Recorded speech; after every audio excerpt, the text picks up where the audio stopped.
Hello everyone. जैसे कि आज हमारा थर्ड असेसमेंट का सबसे लास्ट क्वेश्चन हम डिस्कस करेंगे। प्रीवियस वीडियोस में हमने 1 से लेकर 9 तक सारे क्वेश्चन हमने अच्छे से एक्सप्लेन किए हैं। अब ये क्वेश्चन नंबर 10 है, तो इसको भी मैं अब अच्छे से एक्सप्लेन करूँगा। तो ठीक है, हम स्टार्ट करते हैं। पहले मैं आपको क्वेश्चन नंबर 10 दिखा देता हूँ। क्वेश्चन नंबर 10 देख लीजिए। ये अपना क्वेश्चन नंबर 10, ये सबसे लास्ट क्वेश्चन है हमारे थर्ड असाइनमेंट का। तो अब क्वेश्चन नंबर 10 हम अच्छे से एक्सप्लेन करेंगे, आप देख लीजिए। इसको हम एक्सप्लेन करेंगे। तो हेलो एवरीवन, आज का हमारा टॉपिक है के नियरेस्ट नेबर्स या KNN, जो कि एक लेजी लर्निंग एल्गोरिदम है। आज हम स्पेसिफिकली ये देखेंगे कि कैसे हम KNN रिग्रेशन का यूज़ करके एक डेटा सेट में मिसिंग वैल्यू को प्रिडिक्ट कर सकते हैं। चलिए शुरू करते हैं, आगे बढ़ते हैं।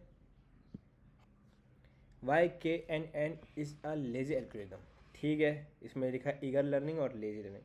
तो ठीक है, हम इस स्लाइड को हम अच्छे से समझते हैं।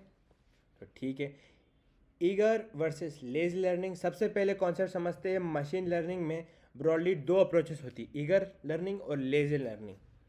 तो ठीक है, ईगर लर्निंग। अब ईगर लर्निंग को हम समझते हैं। Example linear regression, training phase और प्रिडिक्शन फेज। अब मैं इसको समझाता हूँ आपको। जैसे लीनियर रिग्रेशन में क्या होता है कि मॉडल ट्रेनिंग फेज में ये पूरा पैटर्न लर्न कर लेता है। मतलब ट्रेनिंग फेज में पूरा पैटर्न लर्न कर लेता है। ये एग्ज़ाम से पहले पढ़ाई करने जैसा है, समझ रहे हो आप, ईगर लर्निंग। लेकिन KNN एक लेजी लर्नर है। मतलब ये अपना KNN एक लेजी लर्नर है। ये ट्रेनिंग के टाइम पे कुछ नहीं सीखता, बस डेटा को स्टोर कर लेता है। जब हम इस क्वेश्चन पूछते हैं प्रिडिक्शन के टाइम, तब ये कैलकुलेशन शुरू करता है। इसलिए इसका ट्रेनिंग टाइम 0 होता है, पर प्रिडिक्शन टाइम थोड़ा ज़्यादा हो सकता है। यही है training phase. Does not nothing, simply store the entire data set. Prediction phase does all the work, calculate distance and find neighbour on demand. ठीक है, हम आगे बढ़ते हैं। आगे आपको प्रिडिक्शन टास्क दिख रहा होगा, ये आपको दिख रहा होगा। इसमें है ID, हाइट, एज और वेट, ये दे रखी है। अब the goal the predict the missing weight for ID11, the strategy use KN regression with K is equal to 0, K is equal to 3। 0 नहीं है, 3 है, मैं ही गलत हो जाता है। ठीक है, द जो एक्चुअली द प्रॉब्लम स्टेटमेंट। अब एक रियल एग्जांपल देखते हैं। या हमारे पास एक छोटा सा डेटा सेट जिसको लोगों को हाइट, एज और वेट दिए गया है, जो कि आपकी स्क्रीन पे मैं वही रीड कर रहा हूँ, क्योंकि मेरे पास एक जनरली एक कॉपी है जिसको मैंने अच्छे से इम्प्रोवाइज, जो मैं आपको अच्छे से एक्सप्लेन कर सकूँ बिना किसी भी छोटी मोटी इनका, जो मैं छोटी मोटी चीज़ें मैं आपको ना मिस हो पाए। तो इसलिए मैं छोटे से एक साइड में मैं खुद आपको समझा के, जो मैंने खुद लिख रखा है वो आपको समझा रहा हूँ। तो मतलब वही एक टेबल ये है जो हाइट, एज और वेट दिया गया है। तो प्रॉब्लम ये है कि ID नंबर 11 का वेट मिसिंग है, और हमें वही प्रिडिक्ट करना है। इसके लिए हमें KNN रिग्रेशन का यूज़ करेंगे, जहाँ हमें K is equal to 3 regression use करेंगे। जहाँ हम K इज इक्वल टू 3 लेंगे, यानी हम इस पर्सन के 3 सबसे करीबी नेबर या मैचिंग लोगों को ढूंढेंगे और उन्हें उनके बेस पर उनका वेट डिसाइड करेंगे। तो ठीक है, अब आते हैं हम the challenge. Feature scaling. Direct calculation करने से पहले एक बहुत बड़ी चैलेंज आती है, वो है फीचर स्केलिंग। अगर आप ध्यान से देखें तो हाइट की वैल्यू 4.5 से 5.8 के बीच में रेंज लाई करती है, बीच में है। और छोटे नंबर, लेकिन एज 19 से 45 तक रेंज करती है, बड़े नंबर। ठीक है, अगर हम डायरेक्ट डिस्टेंस निकालेंगे तो कंप्यूटर को लगेगा कि एज ज़्यादा इम्पोर्टेंट है, क्योंकि वो नंबर बड़ा है। हाइट का अफेक्ट नलीफाई हो जाएगा, समझ रहे हो। इस बायस को हटाने के लिए हम स्टैंडर्डाइजेशन Z² यूज़ करते हैं, ताकि दोनों फीचर सेम स्केल पर आ जाए और फेयर कंपैरिजन हो सके, समझ रहे हो।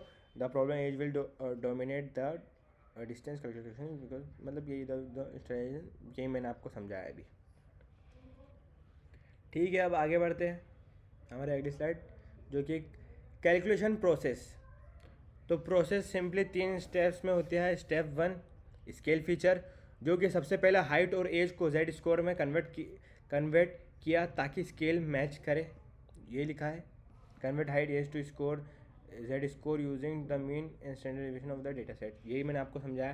सेकंड वाला कैलकुलेट डिस्टेंस, जो कि है कैलकुलेट डिस्टेंस, फिर हमें ID11 जिसका वेट निकालना है उसका डिस्टेंस बाकी सभी 10 लोगों से कैलकुलेट किया using Euclidean distance using scale value, तो ये लिखा हुआ है जो मैंने आपको समझाया। फिर तीसरा है स्टेप 3 फाइंड नियरेस्ट, जिसका डिस्टेंस को सॉर्ट किया और देखा कि सबसे पास कौन सा 3 लोग है, जो कि k is equal to 3 smallest value, मतलब short distance and select the top k is equal to smallest value. ठीक है, हम आगे बढ़ते हैं स्लाइड 6 की ओर। तो रिज़ल्ट आप देख सकते हो। द रिज़ल्ट कैलकुलेशन के बाद हमें ये रिज़ल्ट मिला ID11 के सबसे क्लोजेस्ट 3 नेबर्स है।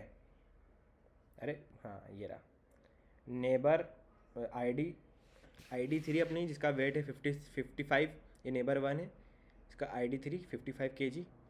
फिर ID10 जिसमें नेबर 2 है, जिसका वेट है 58, और ID जो 1 है जिसका नेबर 3 है, उसका वेट है 76 kg।